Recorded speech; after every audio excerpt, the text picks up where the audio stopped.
चंद्रपाल जी, हिंदी दैनिक तरुण मित्र लखनऊ में आपका स्वागत है। Thank you. और जैसा कि आप देख ही रहे हैं, चुनाव का माहौल है और हमारी तरुण मित्र चुनाव एक्सप्रेस अपने दौरे पर है। तो आपसे कुछ चीज़ें हैं। झांसी ललितपुर का जो लोकसभा चुनाव है वो पूर्व केंद्रीय मंत्री प्रदीप जैन और देश के बड़े उद्योगपति अनुराग शर्मा के जो आपके सिटिंग एमपी भी हैं, तो दो ऐसी पार्टियों के बीच है जो देश का चर्चित चुनाव है। और चर्चा इस कारण भी है कि इंडिया गठबंधन होने के नाते कांग्रेस और सपा एक साथ है और ऐसा महसूस किया जा रहा है। कांग्रेस के सपा के मतदाता भी महसूस कर रहे हैं और जहां तक मैंने देखा है कि दूसरे लोग भी महसूस कर रहे हैं कि एक ताकत इंडिया गठबंधन उभर के आ रहा है झांसी से। तो आपके क्या विचार हैं इस मामले में? नहीं, ये सही है कि इंडिया गठबंधन के प्रत्याशी भाई प्रदीप जैन जी जो है बहुत अच्छा चुनाव लड़ रहे हैं और उनको काफ़ी अच्छा समर्थन है। ये भी बात अपनी जगह सही है कि जो झांसी और ललितपुर में संगठन के दृष्टिकोण से समाजवादी पार्टी बहुत मजबूत पार्टी थी, इसमें कोई दो राय नहीं। कांग्रेस झांसी में कमजोर थी, लेकिन चूंकि गठबंधन होने के बाद सीट जो है कांग्रेस पार्टी के खाते में दे दी गई। भाई प्रदीप जैन जी प्रत्याशी बन गए तो समाजवादी पार्टी का ये धर्म बनता है ईमानदारी से सहयोग करें, प्रयास करें। हमने वही किया है कि निर्णय कुछ भी हुआ हो सीट के बारे में, लेकिन हमारा प्रयास होगा कि जब हम चुनाव लड़ते जिस स्थिति में, उसी तरीके से हम प्रदीप जैन जी को चुनाव में पूरा समर्थन करेंगे, पूरा सहयोग करेंगे और हमारा प्रयास होगा कि इंडिया गठबंधन का प्रत्याशी ही यहाँ से जीते। इसलिए जीवन मौत का सवाल है। देश में लोकतंत्र रहेगा कि नहीं रहेगा, इस चुनाव से ही तय होगा। देश में वो शोषित पीड़ित लोग जिनका सैकड़ों वर्षों से समाज में अपमान होता रहा है, जिनको अपना हक नहीं मिल पाया, ऐसे लोगों को आने वाले समय में संविधान के अनुसार उनका हक, उनका इज्जत और सम्मान बरकरार रहेगा कि नहीं रहेगा, सवाल ये है।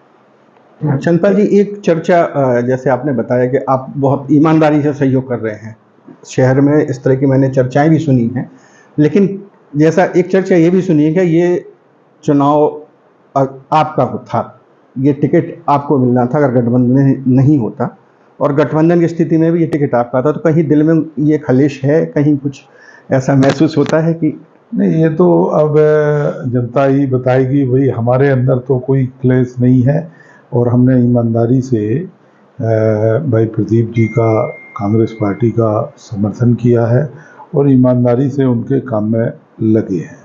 वो खुद इस बात को महसूस करते होंगे कि उनका कितना संगठन है।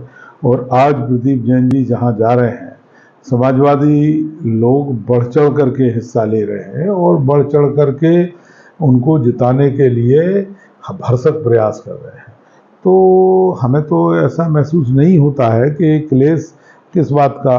ठीक है, अब जो दो बड़ी पार्टियों ने निर्णय किया, हमारे राष्ट्रीय अध्यक्ष जी ने जो निर्णय कर लिया, ठीक है, हम भी उस निर्णय पर सहमत हैं। हमें क्या है, कोई कुछ ऐसा तो है नहीं कि हम बिल्कुल उसके लिए परेशान हों, ऐसा कुछ नहीं है। हम संगठन के आदमी हैं, हमने पार्टी के लिए काम किया है और पार्टी के लिए ही काम करते हैं। पार्टी ने निर्णय लिया है, जो हमें निर्देश मिला है उसके आधार पर हम काम। चर्चाएं ये भी रही हैं बीच में कि आप पार्टी से नाराज हैं, पार्टी नेतृत्व से नाराज हैं, शायद आप भाजपा ज्वाइन आपके करने की भी चर्चाएं थी, इन बातों में कहीं सच्चाई थी?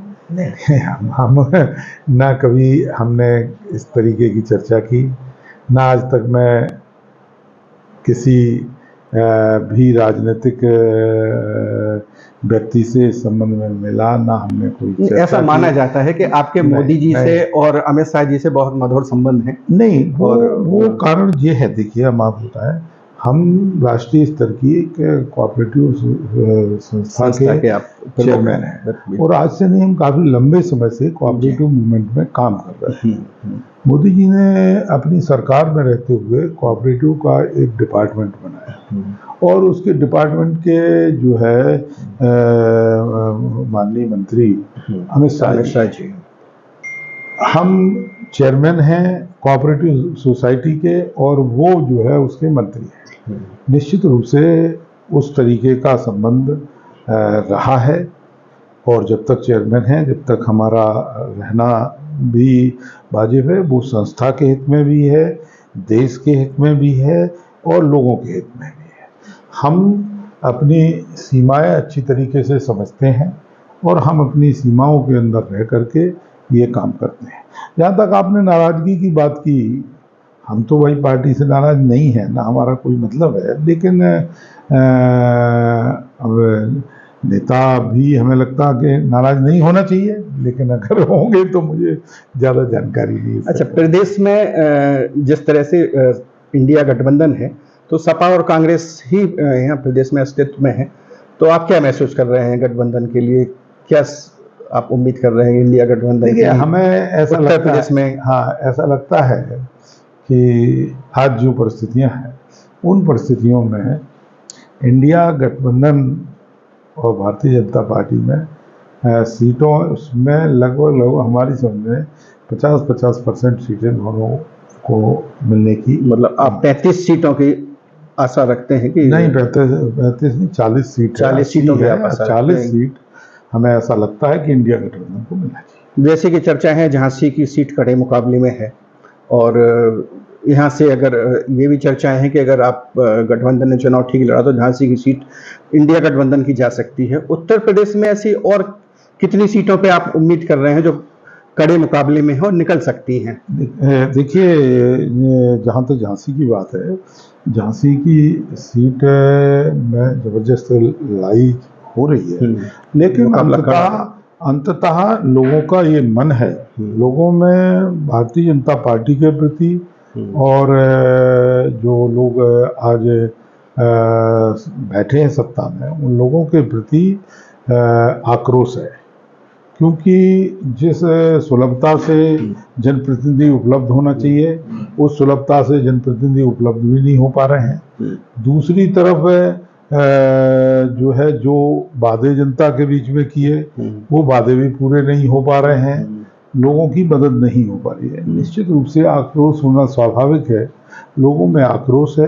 अंततः जो है जीत इंडिया गठबंधन के प्रदीप जैन। क्या आपको भी ऐसा लगता है कि जैसा झांसी के लोग मान रहे हैं कि जो आपका वर्तमान सांसद है वो एक बड़े औद्योगिक घराने से है, और उद्योगपति होना जनता से जुड़ाव में कहीं ना कहीं आड़े आया 5 साल में? नहीं, देखो, ये अपनी जगह सही बात है कि वो बड़े उद्योगपति हैं, बड़े घर के हैं, बिल्कुल इसमें कोई शक नहीं।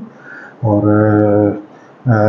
उन्होंने पिछले 5 साल जो सांसद रहे, लोगों को जिस सरलता से उपलब्ध होना चाहिए वो उपलब्ध नहीं हो पाए। वो बिजनेस में काफ़ी अपना अच्छा इंटरेस्ट रखते हैं, और मैं समझता हूँ कि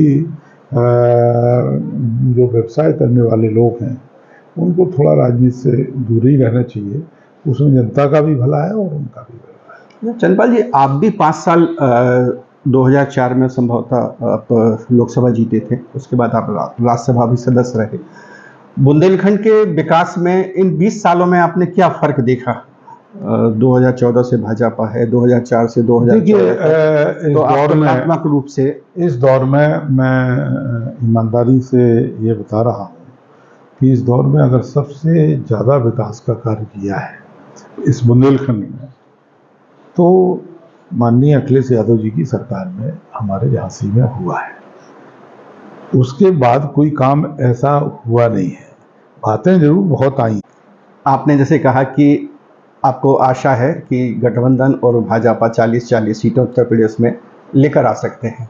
तो अगर 40 सीटें ईश्वर करे कि आपकी आ जाएं गठबंधन की, तो क्या अखिलेश जी मुलायम सिंह जी की जब 35 सीटें थी और वो मुलायम प्रधानमंत्री पद के दावेदार बन के उभरे थे, क्या अखिलेश जी भी प्रधानमंत्री पद की दावेदारी पेश कर सकते हैं उन परिस्थितियों में? हम तो चाहेंगे।